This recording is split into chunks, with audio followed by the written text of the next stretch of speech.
Shalom, bangkit dan bercahayalah. Saya doakan Bapak Ibu Saudara sekalian dimanapun Anda berada, kita tetap kuat mengiring Kristus, tetap mencintai firman Tuhan, dan membaca daily Bible reading kita setiap hari. Ingat untuk share daily devotion kepada rekan-rekan yang membutuhkan dan jadi berkat buat semua orang. Pembacaan firman Tuhan kita hari ini diambil dari 1 Petrus pasal yang kedua, ayat 1 sampai ayat yang ke-10. Dan saya ingin memberikan judul pada topik hari ini adalah supaya kamu bertumbuh. Mari kita baca ayat 1, 2 dan ayat yang ketiga. Dikatakan, karena itu buanglah segala kejahatan, segala tipu muslihat, dan segala macam kemunafikan, kedengkian dan fitnah. Dan jadilah sama seperti bayi yang baru lahir, yang selalu ingin akan air susu yang murni dan yang rohani, supaya olehnya kamu bertumbuh dan beroleh keselamatan, jika kamu benar-benar telah mengecap kebaikan Tuhan. Jadi di ayat kedua dikatakan supaya olehnya kamu bertumbuh dan beroleh keselamatan. Maka di awal ayat yang pertama ada hal-hal yang perlu Anda dan saya kita benar-benar buang dalam kehidupan kita. Yang pertama, buang segala kejahatan, segala hal yang tidak baik, yang merugikan orang lain, yang Anda tahu bahwa itu akan mempersulit kehidupan orang, yang Anda tahu bahwa itu bukan produk dari kasih, maka buanglah kejahatan. Lebih rinci lagi dikatakan, buanglah tipu muslihat, yang suka tipu-tipu, tipu sana, tipu sini, suka janji tidak ditepati. Kemudian tipu muslihat bicara apa? Memerangkap orang atau membuat kehidupan orang yang baik-baik saja menjadi tidak baik karena pekerjaan kita. Tipu muslihat berbicara tentang pemikiran, merencanakan hal-hal yang busuk, yang buruk kepada orang-orang di luar sana. Berhenti, stop, jangan lagi dilakukan. Juga kemunafikan, mari kita buang jauh-jauh.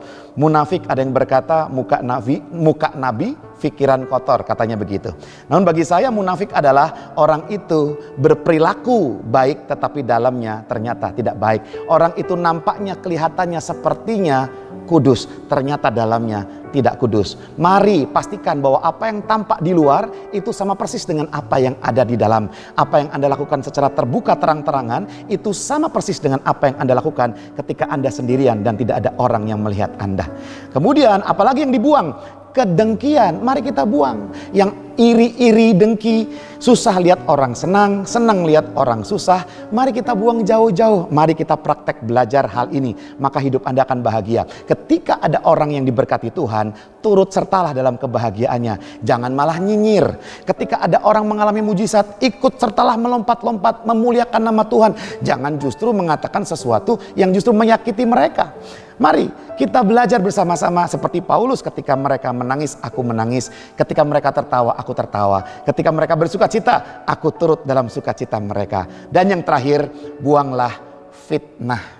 Fitnah itu adalah kita mengatakan sesuatu yang tidak sebenarnya. Mengatakan sesuatu yang mungkin sebagian benar, sebagiannya lagi tidak. Mungkin sebagian besarnya benar, sebagian kecilnya tidak. Itu tetap tergolong fitnah. Jika Bapak Ibu Saudara sekalian, Anda mau bertumbuh, maka kita perlu membuang hal-hal ini dalam kehidupan kita. Dan jadilah seperti bayi yang baru lahir, bayi yang tidak mengenal kejahatan, yang tidak pandai dalam kejahatan. Justru yang kesukaannya adalah air susu murni dan rohani. Mari saya mengajak kita semuanya, milikilah sikap, attitude seperti bayi yang baru lahir, yang tidak mengenal kejahatan, yang inginnya cuma satu, apa? Menyusu, air susu yang murni, yang rohani, yang langsung datang dari Tuhan. Mari kita berdoa. Terima kasih Bapa yang baik, ajar kami untuk terus bertumbuh Tuhan, dan biar kami membuang segala kejahatan yang firman Tuhan hari ini usulkan, berikan, perintahkan kepada kami untuk dibuang. Terima kasih Bapa, mampukan kami untuk melewati kehidupan dan melakukan yang terbaik bagi Tuhan. Tentunya bertumbuh ke arah kepenuhan Kristus. Dalam nama Yesus kami berdoa, mengucap syukur. Haleluya. Amin. Tuhan Yesus memberkati.